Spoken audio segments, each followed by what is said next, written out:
Terdapat beberapa faktor yang mempengaruhi mekanisme tindakan enzim.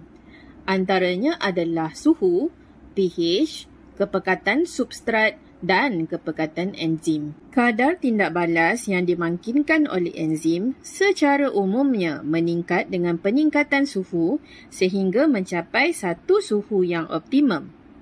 Peningkatan suhu melebihi suhu yang optimum akan menyebabkan kadar tindak balas menurun dan mencecah kosong. Bagi kebanyakan enzim di dalam badan manusia, suhu optimum adalah sekitar 37 darjah Celsius, iaitu sama dengan suhu badan yang normal. Dalam campuran enzim dengan substrat, pergerakan enzim dan substrat adalah secara rawak ataupun random. Daripada pergerakan ini akan ada pelanggaran berkesan yang akan membentuk kompleks enzim substrat. Lalu pemangkinan tindak balas itu akan menghasilkan produk. Tapi apa kaitan suhu dengan perkara ni? Umumnya, peningkatan kadar tindak balas berlaku sebanyak 2 kali ganda bagi setiap peningkatan 10 darjah Celsius sehingga mencapai suhu optimum. Ini kerana peningkatan suhu meningkatkan tenaga kinetik, menyebabkan enzim dan substrat bergerak lebih laju dan melanggar sesama sendiri dengan lebih kerap. Jadi, lebih mudah untuk kompleks enzim substrat terbentuk. Soalan yang seterusnya adalah, mengapa kadar tindak balas enzim menurun selepas mencapai suhu optimum? Tapak substrat pada enzim mempunyai bentuk yang spesifik kepada substrat yang tertentu. Namun pada suhu yang tinggi, ikatan kimia dalam enzim itu terputus lalu menyebabkan enzim hilang bentuk ataupun kita panggil sebagai ternyah asli. Apabila enzim ternyah asli, substrat tidak lagi dapat mengikat pada enzim tersebut. Enzim merupakan sejenis protein dan protein boleh berubah bentuk apabila didedahkan dengan suhu yang terlalu tinggi. Contohnya macam telur yang asalnya cecair dan menjadi pepejal selepas dimasak dengan menggunakan haba.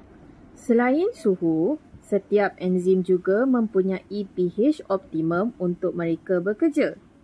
Contohnya, pH optimum bagi pepsin adalah sangat berasid sekitar 2. pH optimum bagi kebanyakan enzim dalam sel haiwan dan amylase contohnya adalah sekitar 7 ataupun neutral. Dan pH optimum bagi tripsin adalah sekitar 8 di mana ianya dalam keadaan beralkali. Pada pH optimum sebagai contoh, satu substrat mungkin bercas negatif, manakala tapak pengikatan substrat pada enzim itu pula bercas positif.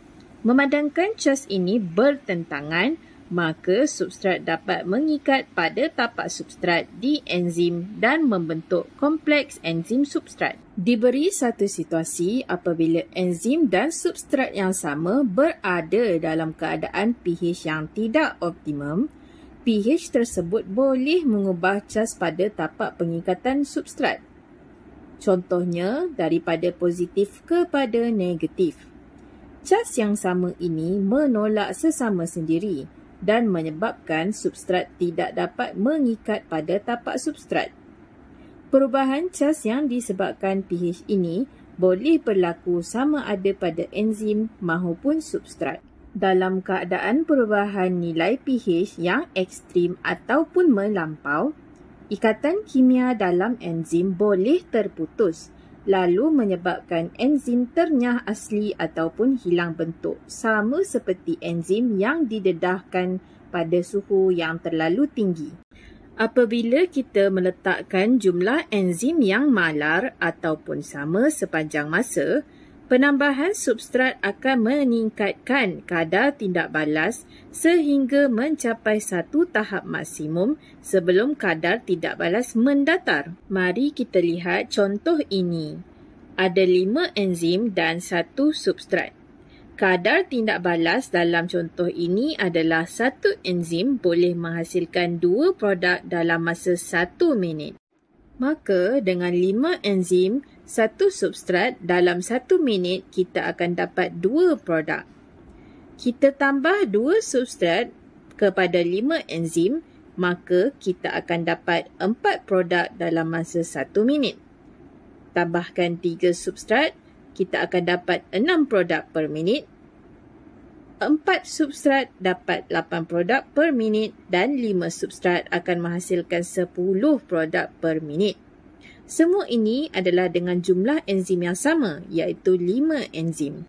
Apa yang akan berlaku sekiranya kita menambah 3 substrat tambahan? Dalam 1 minit, berapa produk yang kita akan perolehi? Jawapannya adalah masih 10 produk. Ini kerana semua tapak enzim dah pun penuh dan tidak boleh memangkinkan tindak balas tambahan. Ketika ini, kadar tindak balas mencapai tahap maksimum dan enzim menjadi faktor pengehat. Maksudnya, melainkan kita tambah enzim yang baru, tiada peningkatan kadar tindak balas walaupun kita tambah substrat yang lain. Kadar tindak balas enzim juga boleh dipengaruhi oleh kepekatan enzim. Secara umumnya, kadar tindak balas meningkat sejajar dengan peningkatan kepekatan enzim pada jumlah substrat yang sama sebelum kadar tindak balas itu mendatar. Dalam contoh ini, katakanlah kita mempunyai 10 jumlah substrat. Apabila kita tambah 1 enzim dengan kadar tindak balas, 1 enzim menghasilkan 2 produk dalam 1 minit, maka dalam masa 1 minit kita akan mendapatkan 2 produk. Apabila kita letakkan 2 enzim, kita akan mendapatkan 4 produk dalam masa 1 minit. Dan sekiranya jumlah enzim sama dengan substrat iaitu 10, maka dalam masa 1 minit kita akan mendapatkan 20 produk. Apa yang akan jadi apabila kita tambahkan lagi 1 enzim menjadikan jumlah keseluruhan enzim adalah 11? Adakah kita akan dapat lebih banyak produk? Jawapannya tidak, kerana enzim ini tidak akan memangkinkan tindak balas apa-apa pun disebabkan ianya kosong.